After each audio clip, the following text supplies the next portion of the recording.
H.W. Gunasena replaces D.V. Uppal as the new Southern Province Fisheries Minister. With the people, for the people, Gammatha 100-day public service initiative commences. Minister Siambalapita states the calculations on the losses incurred in purchasing of coal is inaccurate. Debate between Prime Minister Ranil and Vimal heats up in Parliament. Good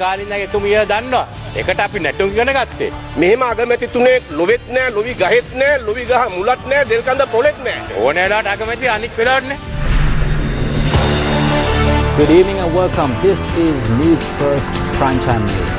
I am Shaheen Jurangpati. And I am Daphne Athada. Let's start off with a look at tonight's top stories.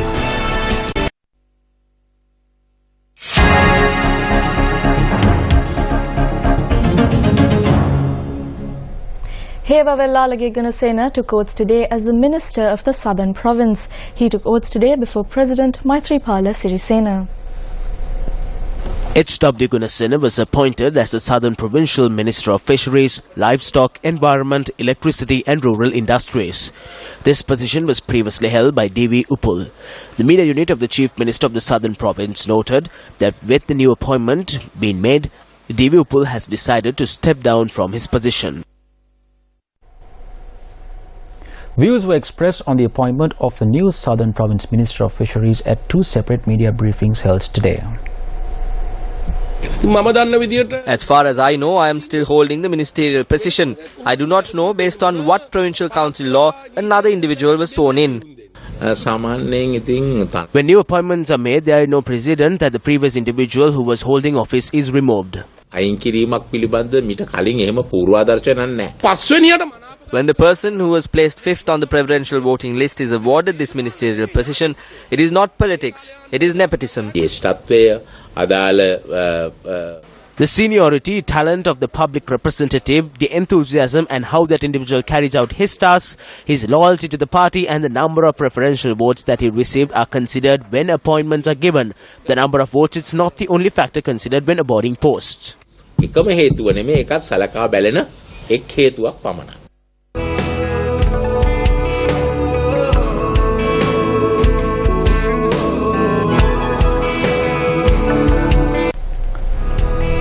The Gammatha 100-day initiative commenced in 3 locations around the island today, marking their first time in Sri Lankan history, where a media institution launched an island-wide public service initiative of this magnitude.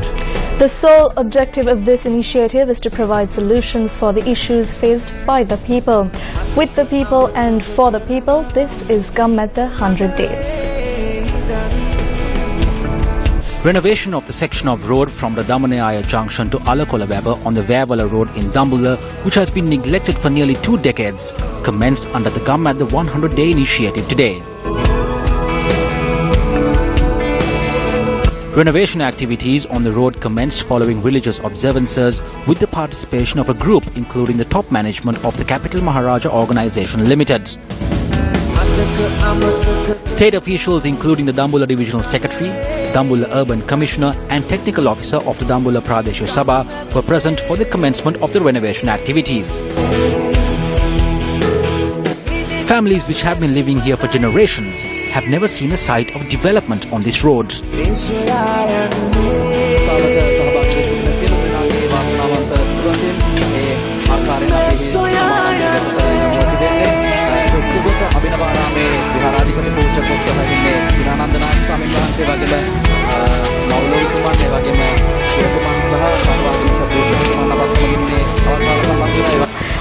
What you are doing is a great service to us and our children.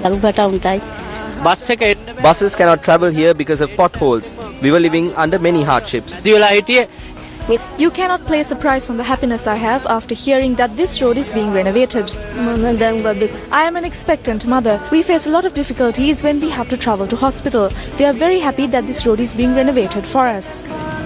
Students of the Periya Paranthan Tamil School in Kilinochi who are thirsty for knowledge as well as clean drinking water were given a ray of hope by the Newsfirst Gammatha 100-day initiative as the foundation stone for a clean drinking water project was laid at the school. Established in 1925, the Periya Paranthan Tamil School is an extremely rural school which provides education for the children of those affected by the civil conflict.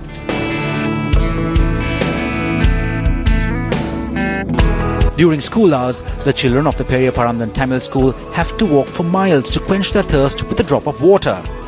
News First commenced construction of the clean drinking water project within the school premises today, with an assurance being made to these young learning hearts that they would have the basic gift of clean drinking water. It is a very happy day for us. We have been given a solution to the biggest issue we face, which is the search for drinking water. I extend my gratitude on behalf of the students. We have been trying to find solutions to this issue for a long period of time. We get water from a nearby well.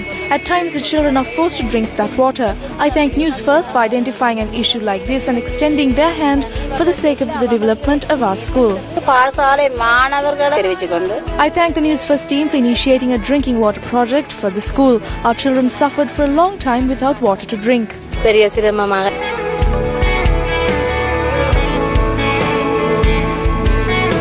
This is a joy expressed to mark the end of their 60-year quest for a drop of clean drinking water.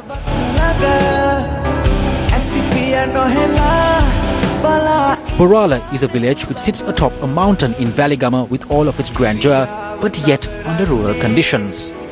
This foundation stone, which was laid at the village, bears testament that the village will have the basic need of water in a few days. The project plans to provide a steady supply of water to the villagers of Borala, who for generations have had to climb the mountain back and forth to collect some water from the tank which lies at its foot.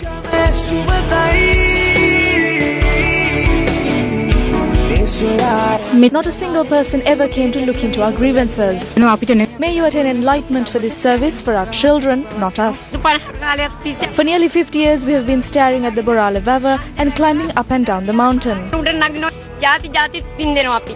We suffered a lot while climbing up and down the mountain with our children for water. This is a meritorious deed. While the State Engineering Corporation of Sri Lanka is providing technical assistance for the project, state officials, including the Vallipitiya Divisional Secretary, took part in the launch of the project. News First has set up plans to initiate several such identified projects in the 100 days to come. Don't turn your back on them when you know the hardships they go through. Think for a moment. A drop of clean water will be a lifesaver for them.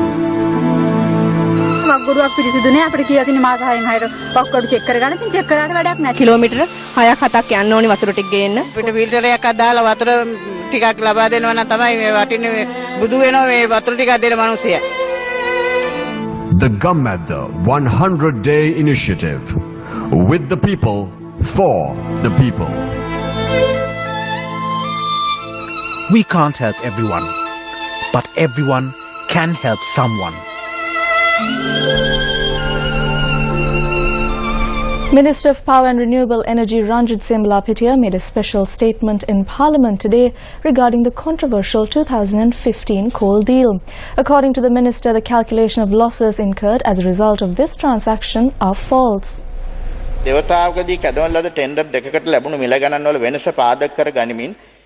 calculations of losses or profit made by the government are inaccurate as they were based on figures obtained from bids placed for two different tenders.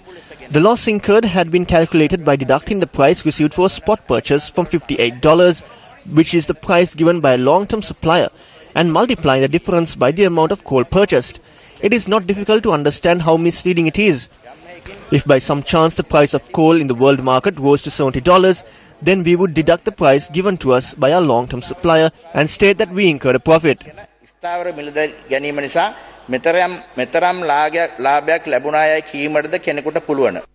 Noble Resources Private Limited filed a petition at the Supreme Court and challenged the decision taken to award the coal contract to Swiss Singapore Private Limited. The petitioner stated that even though the company was selected by the Standing Cabinet-appointed Procurement Committee initially, the tender requirements had been changed and that the tender has been awarded to Swiss Singapore Private Limited. According to the guidelines of the Procurement Committee has the ability to issue recommendations, reject or propose amendments to the Technical Assessment Committee report. The minister reminded a number of past coal-related incidents. 5 tenders took place till 2015. On each occasion, Noble Resources was chosen as the organization to supply coal. Although they were not chosen directly by a tender committee, they were chosen based on the recommendations of the appeals committee or the recommendations of the ministers.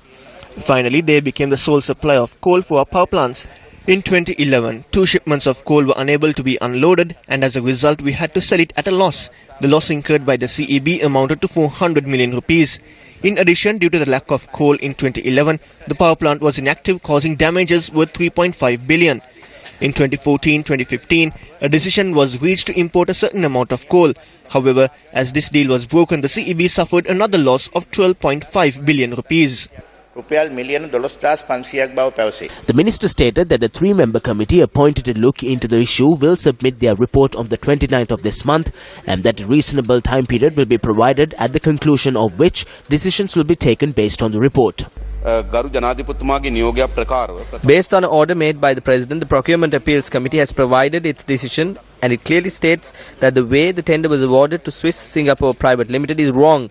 It is in such a backdrop the Secretary makes the Cabinet paper that is provided to the Cabinet ignoring that particular order. The court dismissed the application citing technical reasons. The judges have said that their conscience was shocked. There is a need for a debate within the Parliament regarding this. His Excellency the President appointed the committee to look into this in front of the Cabinet that approved the tender. It was later that their report came out. If there is a need for a debate, we are ready for it. Prime Minister Ranil Wickremesinghe has ruled out the casino industry in Sri Lanka, citing that such investors will have no place in the country. He made the statement in response to a question raised by a businessman at the Singapore Entrepreneurs Organisation meeting.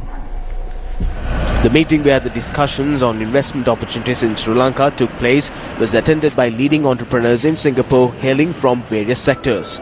Investment opportunities in the fields of industry, tourism, energy, housing, construction, environment and city planning were discussed at the meeting.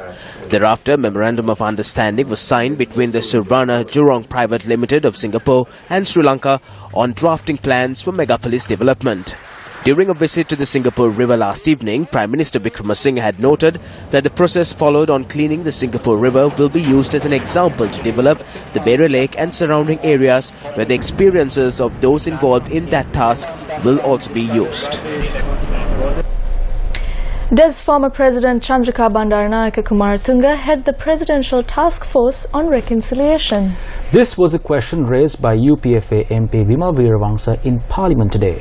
Let's have a look at the response he received and other excerpts from the discussion. The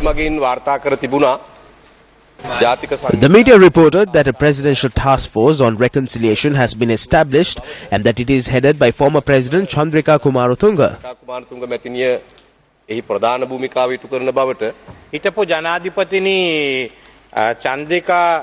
I am not aware that former President Bandaranaike had established such a task force. If you wish, I will ask her and let you know. Isn't she an old friend of yours? Didn't you form a government with her once? Give her a phone call and ask her. If not, I can ask it for you. I do not wish to start a series of jokes. The former president may be an old friend to me, but she is a new friend to you. Are the media reports false? I do not know of that, and I did not see it in the media. He does not know it. I've known her since childhood. We learned to dance together. We did it despite politics. Are you for or against reconciliation and unity? Although you say no now, you were in favor of calling for a war tribunal. You were in favor of going there with Darusman. The Prime Minister is posing questions to me. Do not try to conceal the matter. Our government never voted for a war tribunal. You have accepted that Mahinda Rajapaksa brought about reconciliation by moving the military to war tribunals. You oppose it once you realize that you will be at fault.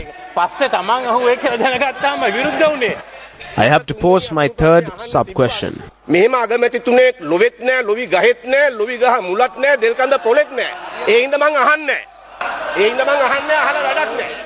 am the Prime Minister when required.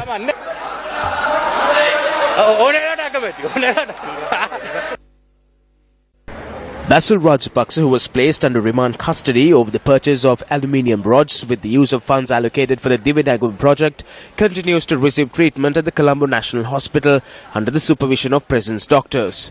Meanwhile, a case pertaining to former Minister Basil Rajapaksa at the Mathura Magistrates Court was taken up today before the Chief Magistrate of Mathura, Resha De Silva. Since Basil Rajapaksa is currently in remand custody, the lawyers informed court that he will not be able to appear for the case. The magistrate instructed the bail bondsman and the attorneys appearing on behalf of Basil Rajapaksa that their client must be present in court for the next hearing. The case is due to be taken up on the 30th of November. Former senior DIG Anura Senanayake, who was arrested in connection to the homicide of rugby player Wasim Tajuddin, was further remanded until the 3rd of next month. Court ordered Senanayake to be further remanded after he was produced before Colombo Additional Magistrate Nishantha Pires today. In addition, the former crimes OIC of the Narahimpita Police, Sumit Pereira, who was also remanded in connection to the same incident, was further remanded until the 3rd of August. The case pertaining to the granting of bail to 8 students of the Kelaniya University who were arrested on charges of ragging a first-year student was postponed till the 1st of next month. The case was taken up before Gampa High Court Judge Kema Suwarnadipati today. The case was postponed as the State Council in charge of the case had applied for leave. The suspects were remanded until the 6th of May following an order issued by the Mahara Magistrates Court. Meanwhile, the chairman of the Jaffna University Students' Union, T. Sisidaran, who was arrested in connection to the clash that broke out in the university, was released on bail today. The suspect was released on bail after he was produced before the Jaffna Magistrates Court this morning. Jaffna Magistrate S. Sashidaran ordered that the suspect be released on 2 sureties worth 200,000 rupees each and also ordered the case be called again on the 25th of next month. Moreover, academic activities of the Ayurvedic Division, the Vaunia campus, the engineering and agricultural faculties of the University of Jaffna commenced today.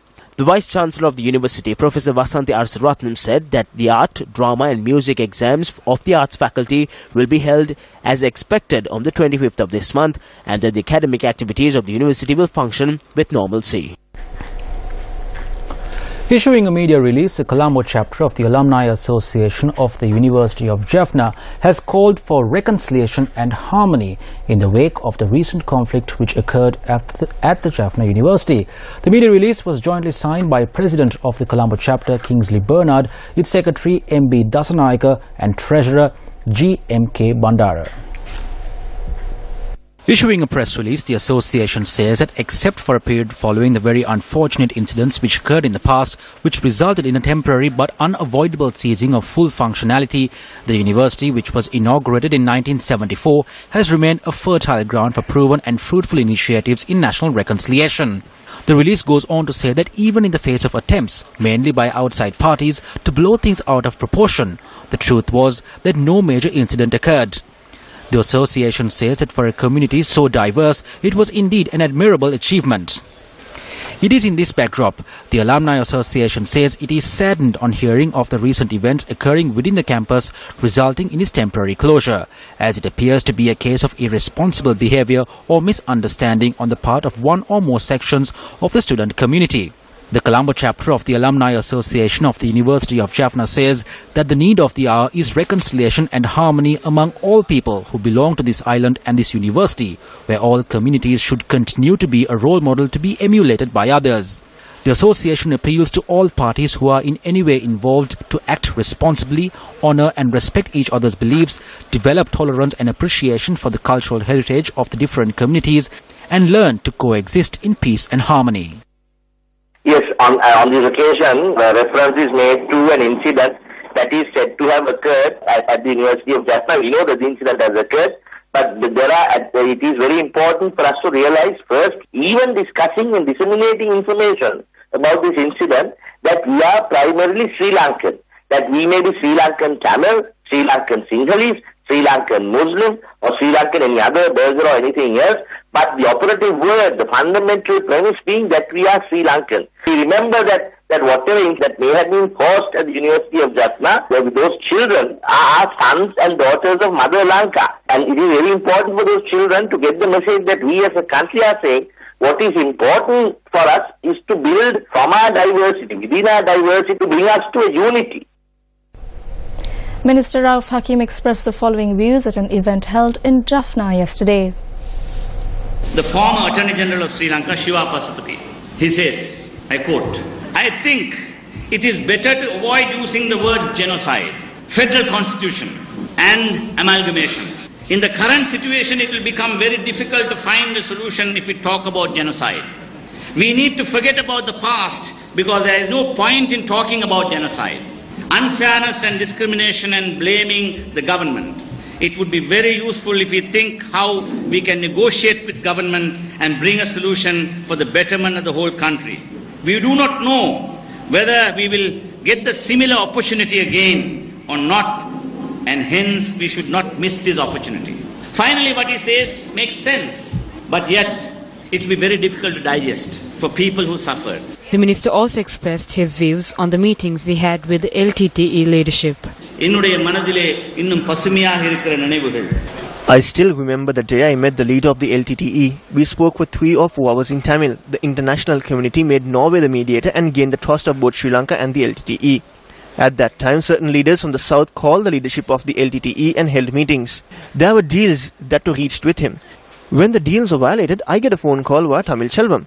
We provide the assurance that it will be made correct and for them not to worry. Even though there was an understanding between the Muslim community and the LTTE, it came to a stage where the understanding was violated in the East and a situation where the Muslim leadership was criticized. At that instance, certain incidents took place. The former chairman of the Ceylon Chamber of Commerce, Chandra Jayaratne, says that the Monetary Board should resolve to assign a role and responsibility for regulatory oversight over government bond issues and the related secondary market transactions to the Securities and Exchange Commission at the earliest opportunity. The letter notes that effective and professional best practices embedded regulatory oversight over government bond issues and related secondary market transactions are an essential imperative of a well-governed securities market in Sri Lanka.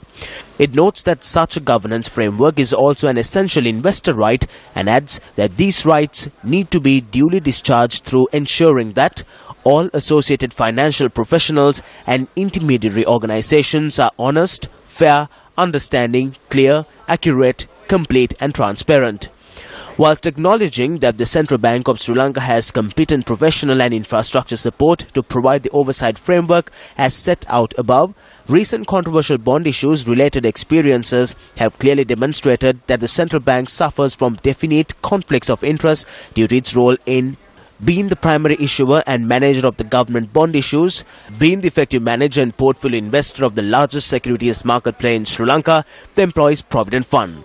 In addition, the letter says that it is commonly believed that the secondary market information data set maintained by the central bank is inadequate and incomplete for effective regulation of market and associated intermediaries.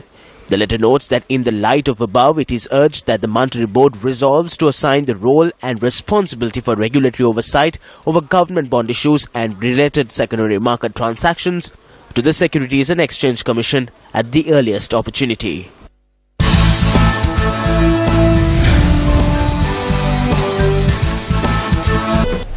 Well, today is day 7 of the Torch of Hope rally, which is currently underway to muster support for the Sri Lankan athletes representing the country at the forthcoming Olympics. The rally, which is organised by the Capital Maharaja Organisation Limited, also received the support of the Ministry of Sports, the National Youth Services Council, as well as the Ministry of Education. After receiving blessings from the Tirikoneswaram Kovil in Trincomalee, the Torch of Hope rally officially began touring the island on its 7th day today. The first stop of the rally today was in the town of Trincomalee and saw the participation of the senior DIG of the Eastern Province, Nimal Pereira, and the Director of Prisons of Trincomalee, Adhikari Prasad.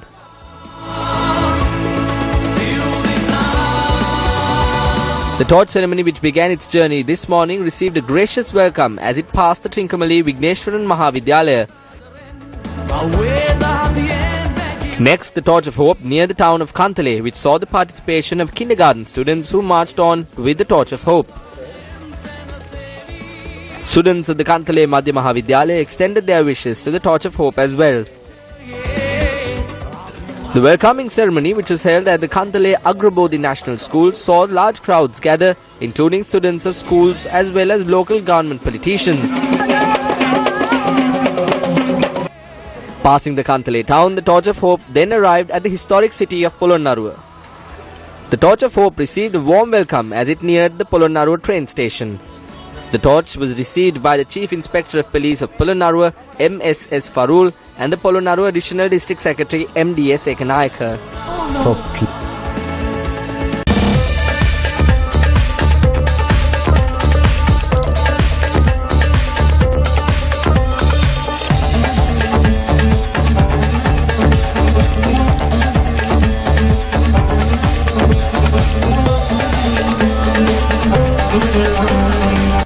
Well, it has been one of those weeks where tamed animals run amok in populated areas.